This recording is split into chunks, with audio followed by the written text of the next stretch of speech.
আজকে আমরা এমন একটা ইস্যু নিয়ে এখানে দাঁড়িয়েছি, ফেস্টিভ্যাল পরবর্তী সময়ে এরকম একটি ইস্যু নিয়ে আজকে এখানে দাঁড়াতে হবে, এটা আমাদের কল্পনা ছিল না।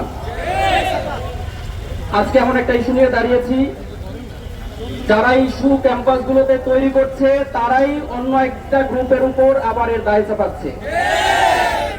আমরা এমন একটা ইস্যু নিয়ে আজকে এখানে দাঁড়িয়েছি, যারাই এই ইস্যুকে ক্যাম্পাসগুলোতে তৈরি করে ছাত্র শিবিরের উপরে দায় চাপাচ্ছে। এই ছাত্র শিবির আজকে এখানে দাঁড়িয়ে তীব্র নিন্দা এবং প্রতিবাদ জানায়। আমরা মাঝে মাঝে অবাক হই, ছাত্রদলের কেন্দ্রীয় সাধারণ সম্পাদক উনি মাঝে মাঝে এমন কথা বলেন আমাদের হাসি পায়। উনি কিছুদিন আগে একটি কথা বলেছেন, বিগত 15 বছরের ছাত্র শিবিরকে নাকি কোনো গণতান্ত্রিক আন্দোলনে তারা দেখে নাই। আমরা বলতে চাই ভাই, আপনাকে সম্মান রেখে বলছি, আপনি অনেক বড় একজন মানুষ, আমরা মহানগর পর্যায়ের দায়িত্বশীল, আপনাকে সম্মান রেখে বলছি ভাই, আপনি তো রাজপথে ছিলেন না, আপনি দেখবেন কিভাবে। বিগত সময়গুলোতে ছাত্র শিবিরের কেন্দ্রীয় যে পেজ আপনারা সেটা ঘুরে দেখেন, ইনশাল্লাহ আপনারা দেখতে পাবেন ছাত্র শিবির রাজপথে ছিল কি ছিল না। আমরা দ্বিতীয় যে ব্যাপারটা বলবো, আমরা মনে করি যে ছাত্র শিবিরের কেন্দ্রীয় সংসদ এত মিথ্যা কথা বলে কিভাবে। যে কেন্দ্রীয় সংসদের কন্ট্রোল নিচের লেভেল পর্যন্ত নাই। কিছুক্ষণ আগে বক্তা বলেছেন যে ধর্ষণ, এই যে ছাত্রদল ধর্ষণ, এরপরে চোরা কারবার, কিছুদিন আগে 71 চাল নিয়ে ধরা খাওয়া, গাঁজা নিয়ে ধরা খাওয়া, টেন্ডারবাজি, মলদখল। গতকালকের একটা ঘটনা আপনারা দেখবেন, ছাত্রদল শেরেবাংলা কৃষি বিশ্ববিদ্যালয়ে হুমকি দিয়ে আসছে, আপনারা দেখছেন না সবাই। এই মিডিয়ার যুগে মুখের উপর এরকম মিথ্যা কথা বললে এটা কি মানুষ মেনে নিবে? আমরা মনে করি ভাই, এমন মিথ্যা কথা বলিয়েন না যাতে আপনাদের ইমেজ সংকট হয়। কি বলেন? এই যুগে এসে আপনাদের যে কর্মকাণ্ড মিডিয়াগুলোতে আছে, এই মিডিয়াগুলোর এই যে আপনাদের কর্মকাণ্ডগুলো উন্মোচিত হচ্ছে, এর মধ্য দিয়ে ছাত্র সমাজ জাতি ইতিমধ্যে জেনে গেছে কারা সন্ত্রাসী সংগঠন, কারা ধর্ষক, কারা চাঁদাবাজ। সুতরাং ক্যাম্পাসগুলোতে নতুন করে ট্যাগিং, র্যাগিং, সন্ত্রাস, হলদখল ছাত্র শিবির করতে দিবে না। দ্বিতীয় কথা যেটা বলবো প্রিয় ভাইয়েরা, বাম সংগঠন নিয়ে একটা কথা বলতে চাই।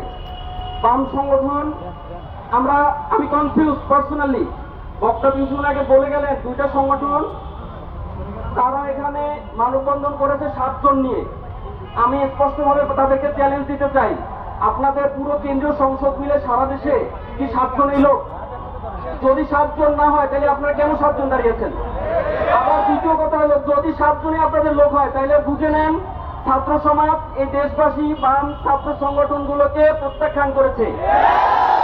এর পরিপ্রেক্ষিতে আমরা ছাত্রদলকে বলবো, ভাই এই প্রত্যাখ্যিত একটা বাম সংগঠনকে আপনারা ভ্যানগার্ডের ভূমিকা পালন করিয়েন না ভাই।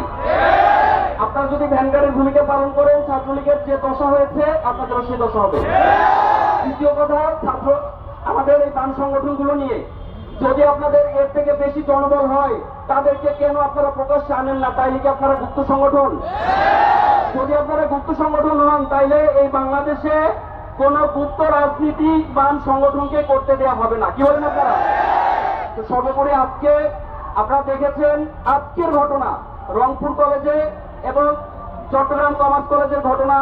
ইতিপূর্বে আপনারা মিডিয়ার মাধ্যমে অনেক ক্যাম্পাসে দেখেছেন, আপনারা দেখেছেন গতকালকে তিতুমিরের ঘটনা, এর আগে শেরেবাংলা কৃষি বিশ্ববিদ্যালয়ের ঘটনা, গ্রাফিক্স আর্টসের ঘটনা। এই ঘটনাগুলো জানান দেয় ছাত্র দল তারা নতুন করে আবার ছাত্রলীগের রাজনীতি পুনর্জীবন করতে চায়। সর্বশেষ বিএনপিকে নিয়ে দুটো কথা বলবো। আপনারা এখনো আল্লাহর রাস্তায় ক্ষমতায় আসেন নাই, ইতিমধ্যে আপনারা হিসু, ফুল এবং আমাদের এই বাংলার জনগণকে যেভাবে আপনারা কটাক্ষ করে কথা বলা শুরু করছেন, আপনারা ইতিমধ্যে মনে হয় কোনো দেশের আশ্বাস মনে হয় পেয়ে গেছেন যে আপনারা ক্ষমতায় আসবেন। যদি আপনারা সেটা পেয়ে গিয়ে থাকেন, যদি এদেশের মানুষের ভোটের আপনার প্রয়োজন না হয়, তাইলে আমাদের কোনো বক্তব্য নাই। তাইলে আপনাদের জন্য আওয়ামী লীগের যে দশা, সে দশার জন্য অপেক্ষা করেন। যদি মনে করেন বাংলার মানুষের ভোট প্রয়োজন আছে, তাইলে আল্লাহর রাস্তে ভাই দিয়ে বঙ্গোপসাগরে পাঠাবো, ইস্যু দিলে সব ভেসে যাবে, এই ধরনের কথাবার্তা ভাই আল্লাহর রাস্তে বলিয়েন না। এই কয়েকটি বিষয় আজকে সাংবাদিকদের এবং আজকে যারা উপস্থিত হয়েছে মিডিয়ার মাধ্যমে সারা দেশের জনগণকে জানাতে চাই, এদেশের মানুষ নতুন করে কোনো সন্ত্রাস নৈরাজ্য ক্যাম্পাসে দেখতে চায় না। এটাই আমাদের দাবি। এই দাবির প্রেক্ষিতে আজকে মানববন্ধন সফল হোক। আপনারা যারা উপস্থিত হয়েছেন সকলকে ধন্যবাদ জানাই।